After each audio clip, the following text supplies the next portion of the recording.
I liked the Farseer trilogy a lot. And the Liveship Traders trilogy is probably my new favorite series of all time. And yet, somehow, I think Fool's Errand is even more special than those two. Fool's Errand is the next book in the Realm of the Elderling series. It is also the first book in the Tawny Man trilogy, which is the third trilogy of the Realm of the Elderling series and is written by Robin Hobb. And it is also the sequel to the Farseer trilogy, which was the first trilogy in the Realm of the Elderlings. And so it is the continuation of the character of Fitz, who has been writing a first person account of his life through each of these trilogies. Fool's Errand starts, I think, around 15 years after the end of Assassin's Quest. And we pick up with Fitz as a much older man, as the father of a son, and as a hermit in, his cabin in the woods. And he's been living that way for several years now. And as you would expect to happen, some people from his old life come back to him, and Fitz is dragged back into the life of the Buckkeep court politics, and a lot of heartbreaking things ensue.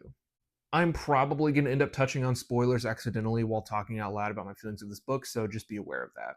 Fool's Errand, I think, is another masterpiece from Robin Hobb. I literally think that it is probably a perfect book, which is very fascinating because while I was reading it, I could already see all of the things that I know people probably say about this book. I actually have rarely read any or watched any reviews for this yet because I've just kind of been sitting in my own thoughts. But my guess is that a lot of people think that this is a good book, but that it's too slow in the beginning. And I marked it. The inciting incident of this book doesn't happen until 240 pages into this edition. And then after the inciting incident, the plot doesn't really kick into high gear until page 300. And this book is about 630 pages long. So it takes about 50% of the book for things to get going. The entire first half of the book is spent with Fitz hanging out in his cabin and basically revisiting multiple old people who are returning from his past, and also thinking of and pondering the events of his past life and in the time jump before this book takes place. I'm imagining that a lot of people probably say something in regards to this book as, you just got to get through the first couple hundred pages. It's a slow burn. It'll be worth it if you get to the end. Just get to the end. And again, I once again feel that the first 300 pages of this book are my favorite parts of it, much like how the beginning of Howling Dark is my favorite part of that book. I think the first half of this book is incredible, and it had me glued to the page, and I absolutely flew through that portion of the book. And then I realized, wow, it's been 300 pages, and the plot just kicked in. The reason that I think this stuff is so good is because I think that Fool's Errand thematically is dealing a lot with the idea of the way your life and the way you change throughout long periods of time in your life. Fitz, as we pick him up here, is both different and the same from the Fitz that we know. I mean, we know how much suffering and how much hardship Fitz went through in the original trilogy. And we know that when that trilogy ended, Fitz wanted nothing more to do with anybody, from Buckkeep, from his whole life, from his friends. He just wanted to go off and live a life of peace. And this book starts and with Chade revisiting Fitz, and suddenly it reawakens all of this nostalgia and this longing and memory within Fitz for his old life. And I love that because it just goes to show, one, I think how time heals wounds, but two, how time away can help change your mind on things, and how when you get older and how you look back on the events of your old life, you either think of it worse or you think of it more fondly. And in this case, there are many instances where Fitz thinks of things more fondly. And I think a logical person would read this and go, why do you think that? Don't you remember all the stuff that happened? But something that I love about Fool's Errand is it, I think, really explores how, despite all the hardships of that original trilogy, there was so much good in Fitz's life that he didn't realize at the time, and he's reevaluating it now.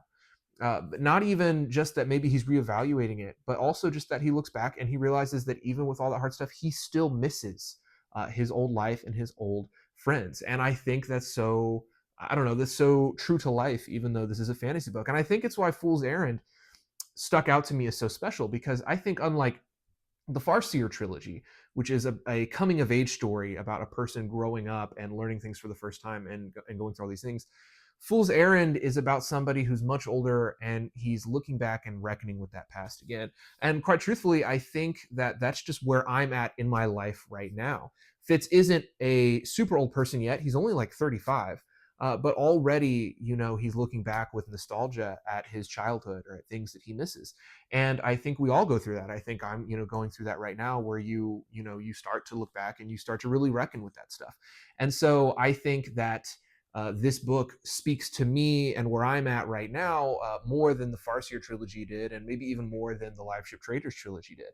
And I think that's why I was so enamored, because I think that Hobb and Fitz as the writer captures that feeling so well, that feeling of, I've changed and I'm looking back at my old life with longing, with nostalgia. But then taking it a step further, when you return to old places from your childhood, when you reunite with old friends from your childhood, exploring how things are different now, and how you cannot go back to the way that you once were, the way that things were. Constantly throughout this book, when Fitz returns, there are moments where he wishes that maybe things or relationships that he had could be like they were before. And he has to fight with the fact that that's not how it works. You can't do that. Like, you are irrevocably different than you were back then. Things have changed. People have moved on. And I love how it explores the selfish idea that Fitz wants to come back and reclaim his old life with Molly, but he can't, because he knows that would be at the expense of the new life that Molly and Burge have made for themselves. And I think that's a really heartbreaking thing, to know that I want something and I could have it, but if I have it, it would ruin my friends and their lives as well. So there's just a lot of that in this book, and it was very personal to me. Like, it felt like it spoke to all of the ways that I feel right now. And I think when you find a book like that, I just think that's really special. That's really cool. And what's cool is, in 20, 30 years, if I reread this, I will probably be past this point of my life. And that's cool too, right? Like, this book has found me at the right time, and it's really cool when a book can do that. Another thing that I love about Fool's Errand is how it thematically explores why change in your life is necessary. I've already touched on this a little bit, about how Fitz has to reckon with the fact that relationships are different than they were in the original trilogy. And sometimes he tries to recapture that, and he can't, because he's different, because they're different, because the world is different. And Fitz spends a lot of the book railing against that. And I think this is very evident in his relationship with Night Eyes. Night Eyes is very acceptant to change in life, and recognizes the necessity of change in life, and how you have to keep moving on and moving forward, and stop looking back at the past, and stop pining for things of the past, and to just, enjoy where your life is at in this moment, because, this moment that you're at in your life will pass too soon, and you want to enjoy it while it lasts. And that's what's explored in the relationship between Fitz and Night Eyes here. And the way that story ends, I think, is the catalyst, for lack of a better word, for Fitz to realize how necessary and good change actually is in life. How people grow together, they grow apart, things end, new things begin. And that can be really hard when you're somebody like Fitz, or when you're old, moving into adulthood, reckoning with the fact that things in your life are changing so rapidly and so quickly, and you just want to hold on to those things that you loved so much. And what Fitz has to learn in this book is that, one, that's not how life works. You can't force things to stay the same forever, and doing so is actively harmful. He realizes this with his son Hap, who he realizes he can't keep with him forever in his cabin. And not only that, but his efforts to have kept Hap for as long as possible have maybe even stunted Hap's ability to move out on his own. And so by the end of this, Fitz learns how necessary and how good change is in life. And again, that's like another very personal thing for me, because that's something that I feel like I'm always reckoning with, is that I'm always thinking about how things in my life are changing, and how I wish things were different, or how I wish things were how they used to be. And I look back fondly. And, like Fitz, you have to learn that change in life is necessary. It's okay. It will make you a better person. And to know that change is coming means that you should enjoy the good that you have in your life right now. Fitz has this relationship with Night Eyes, and I think what's really sad about a lot of this is that, obviously, Night Eyes is getting really old, and Night Eyes knows that he's probably not long for this world. and Night Eyes is okay with that, and Fitz is not. And Fitz feels very discontent about how his time with Night Eyes is probably ending soon. And by the end of this book, Fitz and Night Eyes have this beautiful moment where they look back and they relive their memories together. And Fitz thinks back on all the good times that he's had with Night Eyes. And, again, I think that's a very powerful message. I think it's a very powerful theme of accepting the necessary change in life and realizing that even though things change, you will heal and you will move on in time. And not just that, but that there will be good changes to come, not just bad changes, and that you will always have the memories of the things that you've lost. That just because your life changes doesn't mean that you've lost those memories forever, or that you don't have those good times that you had. Again, these are very introspective and very personal, I think, themes and messages. And again, it's perfect for when you're somebody like Fitz or somebody like me, how you've grown past childhood, but you're not an old person yet. You're in that like kind of in between, right? Like the late 20s, early 30s kind of period of life. And I think this book really captures that perfectly.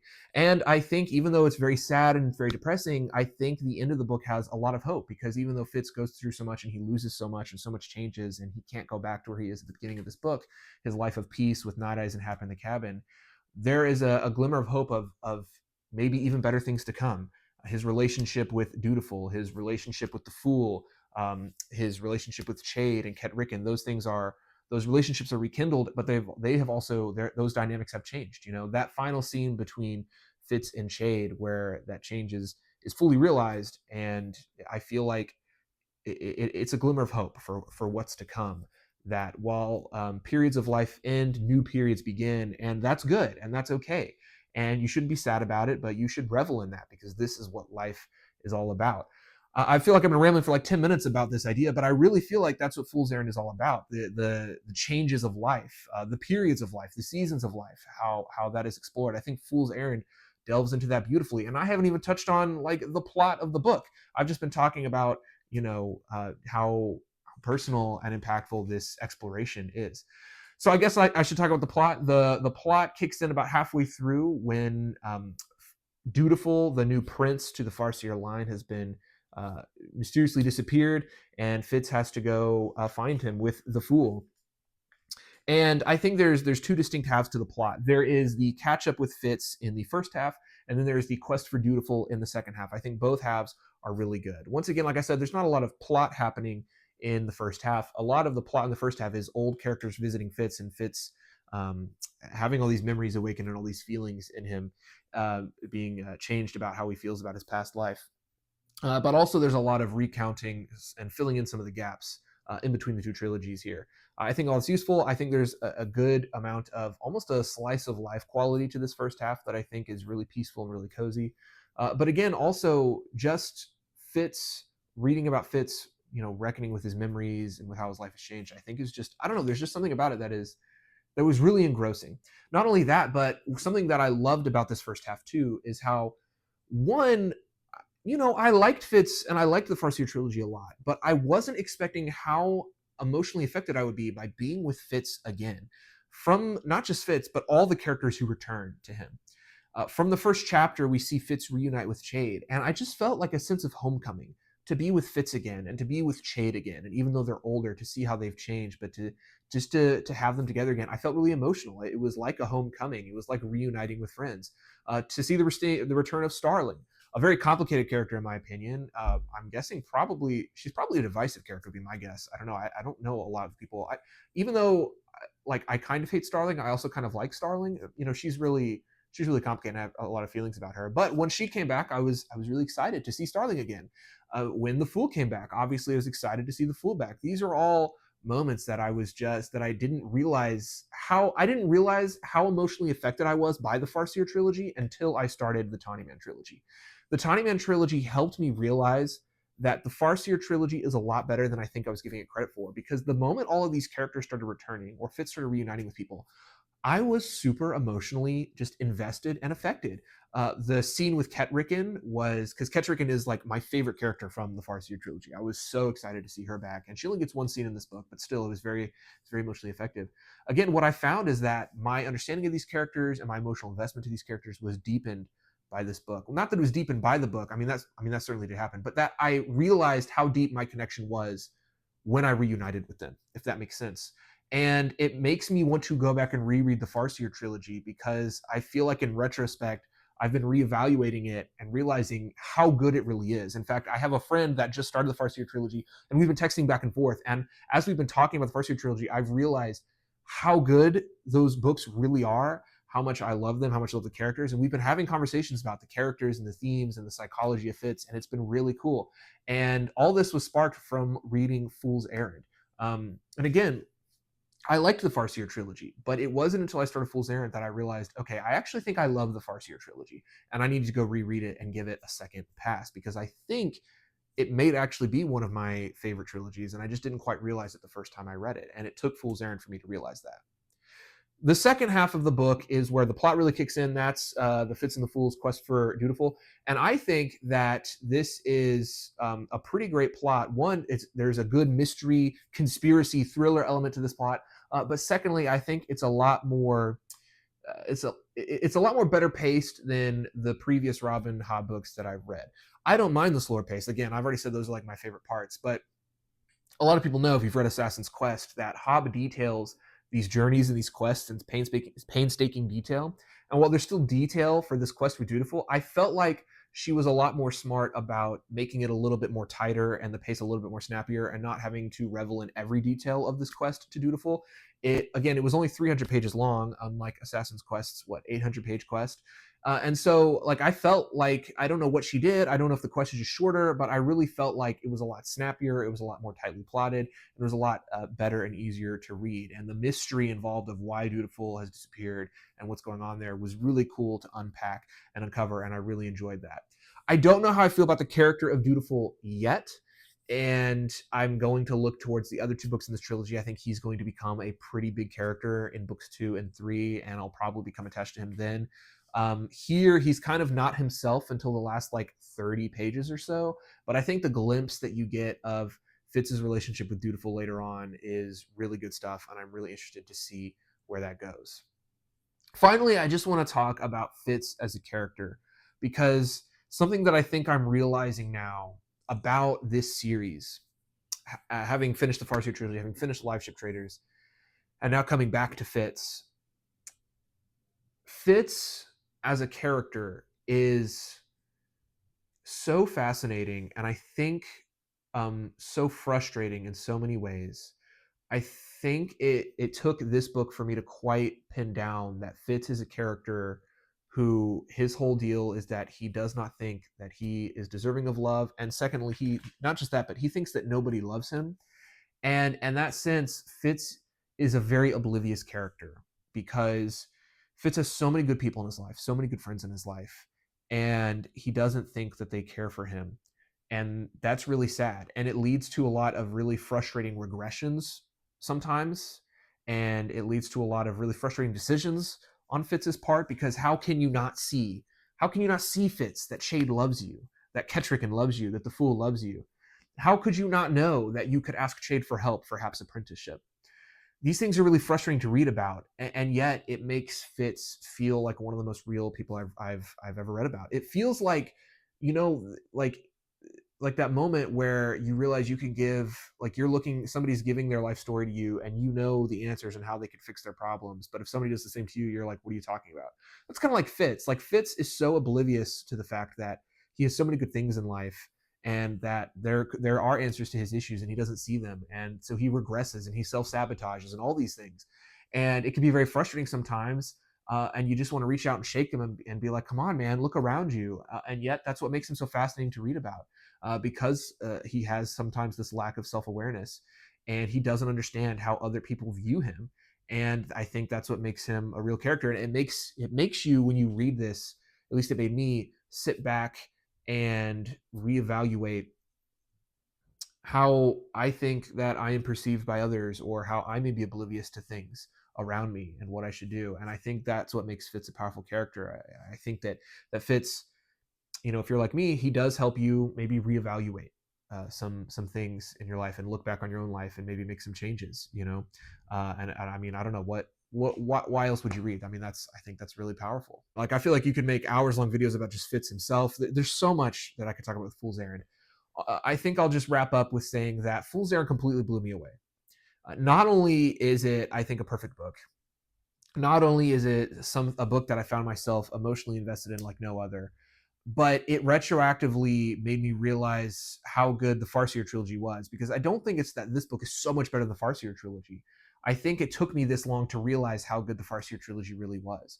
And if the next two books in this trilogy and the final Fitz trilogy are all the same level of quality as these four books of Fitz that I've read, then this is going to be one of the best overall series that I've ever read. Fool's Errand, I want to say that it might be my favorite Hobb book so far, but man, I don't know if I can quite give it that, because Liveship Traders really blew me away. So I'm not sure about where it falls yet, but Fool's Errand blew me away. I'm so excited for the rest of the Tawny Man trilogy. I am so locked into the Realm of the Elderlings right now. I'm also doing a read of the Lord of the Rings right now, and I told myself I would go on to, finish Return of the King, but I just want to read Golden Fool so bad because Fool's Errand was so incredible. So yeah, Fool's Errand is one of the best books I've ever read. It's one of the best books in the series so far. It is a masterpiece of theme and character work and emotional investment, all of those things. Fool's Errand, I think, for me, is the complete package. And if you haven't read it yet, please, I implore you, you have to start reading Robin Hobb.